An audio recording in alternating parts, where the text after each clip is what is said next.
so much space in the garage. Buenos dias, ¿qué pasa? Welcome back to John's Moto Garage. As you can see, we've got a little bit of space here. We've got some vacancy in the garage. We've got to fill this. So I'm gonna go check out some bikes, two actually from the same dude. I might buy two motorcycles.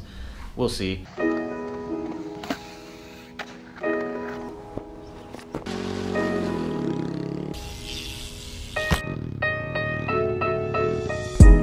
Yikes.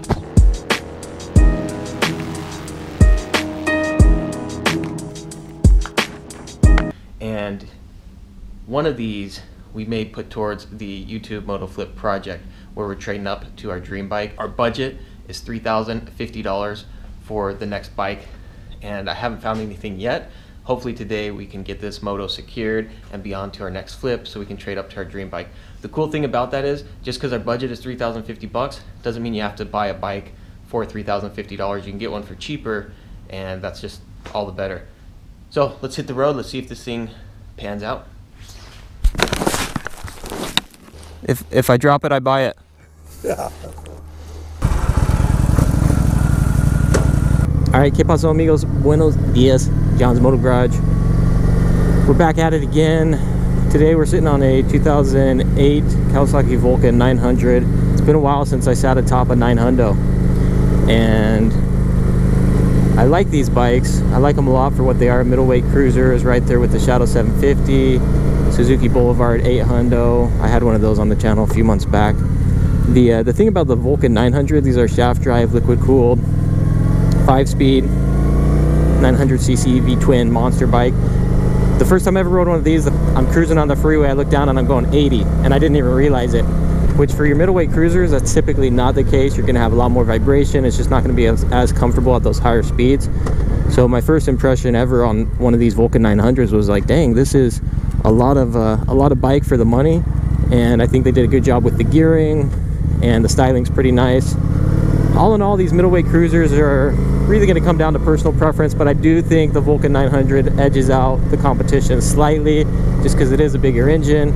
It's a little bit more comfortable at those higher speeds. This guy's actually selling two of these, and I came out here possibly expecting to buy them both. I'll jump off here in a second and let you guys take a look. I swear these neighborhoods are like mazes, man. I cannot figure out my way around these places. Ugh, I'm really struggling with my U-turns today. Do not judge. Alright. Let me jump off the bike, kind of give you guys an idea what we're looking at here. So, comes with a custom red thing here. Anyway, Vulcan 900 LT. The LT comes fully decked out with your windshield, your saddlebag, studded seats, passenger backrest, floorboards, heel toe shifter. I mean, these are a fully loaded motorcycle, and you can get these for anywhere from like $2,500 up to $3,500. Again, this is 2008. This one's got about 16,000 miles. So as you can see, looks pretty nice. It's dirty. It definitely needs cleaned up. But the big deterrent for me at this point is you got a ton of oil buildup here. It's not going to show up good in the camera, but one thing I noticed is a drop that came down right here, which leads me to believe it's something acute. He did mention that from this tube, from that line there, it had leaked at one point, and that it was resolved. But there's enough buildup here and all down here that's unfortunately a deterrent for me on this motorcycle. So it's kind of a bummer. Was potentially going to pick up both of these bikes. These have the belt drive, like I said, custom tassels. Beautiful ride. It's got a little bit of wear to it. Let's see if we can get back and take that other one for a spin and kind of see what our final thoughts and impressions are on these. So one thing I'm going to do is let this sit for a second and see if I notice any additional drips or drops of oil. That'll be also an indicator of kind of as to, you know, what the status is.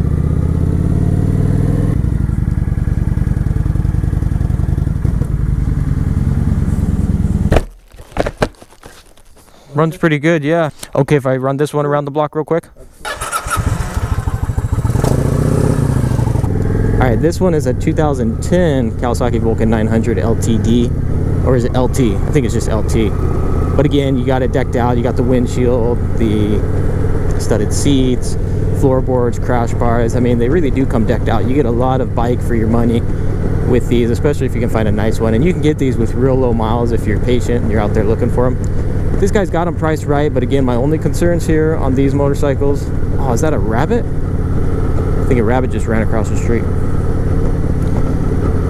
My only concern on these two is if we've got an oil leak or not. What I noticed on this one is right at the drain plug, there's basically oil hanging out there.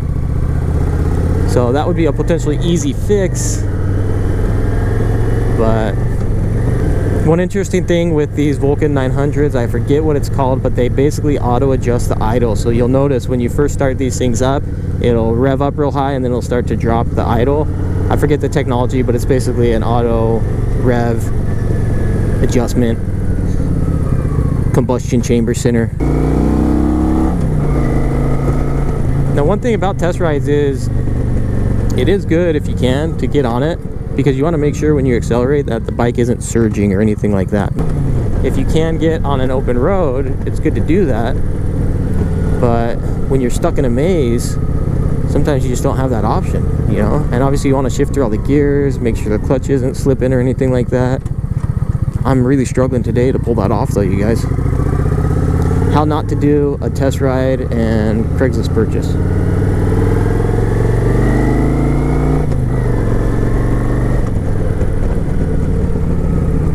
Smooth shifting motorcycle. I've just got everybody looking at me like, who is this hooligan?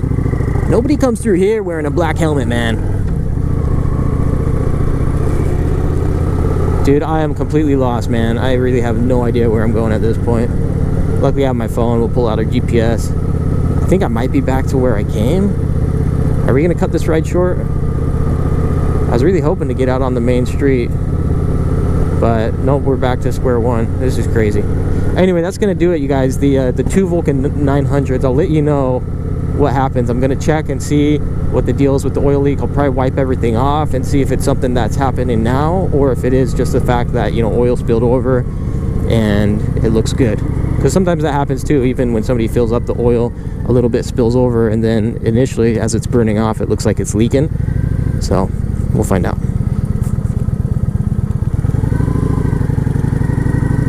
Do you have a rag? Do you have a rag I can use? Just a rag? A rod? A rag. Like a... Oh, rag? Like a cloth rag, yeah.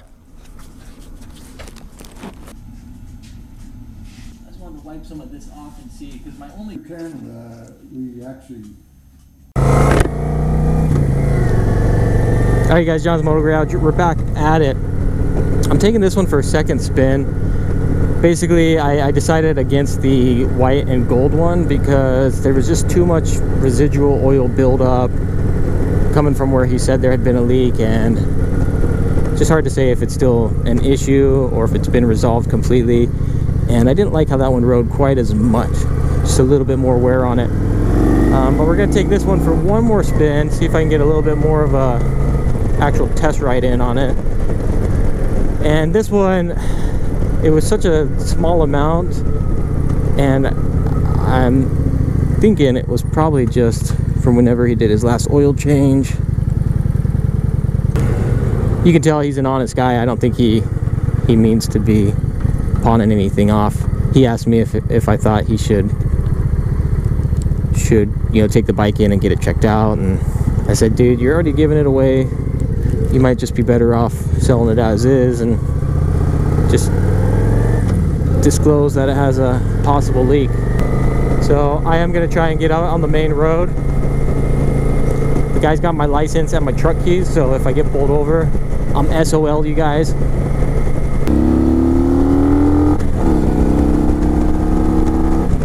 So I just took the Raider out yesterday. It's no Yamaha Raider, that's for sure, but these are nice cruisers.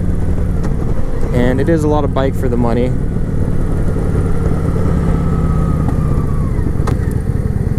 Got a good place to park.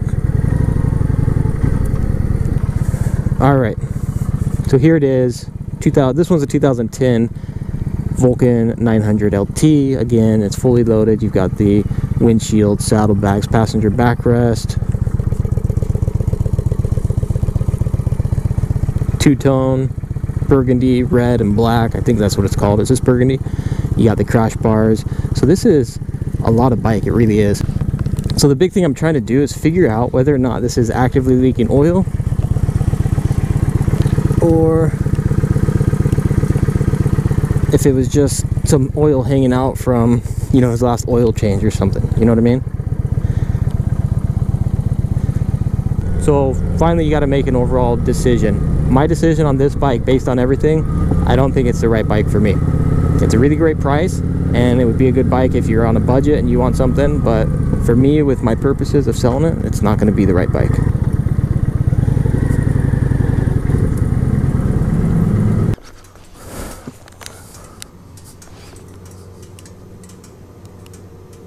And your price on this one was $2,500 you're looking to get, right? Yeah. $2,000 for that, $25 for this. All right, you guys, we're back at the garage, and unfortunately, we didn't come home with either of those two motorcycles today. So let's discuss why I decided not to buy those bikes. The big reason was because on both of them we had oil leaks, and truth be told, I just didn't know the extent of the leak, so I didn't want to mess with it. The dude had them priced super well. He was asking only $2,000 for the 2008 Vulcan 900 LT that had about 19,000 miles, and he was willing to let the 2010 Vulcan 900 LT go for only $2,500. So I was potentially going to buy both of those bikes for $4,500.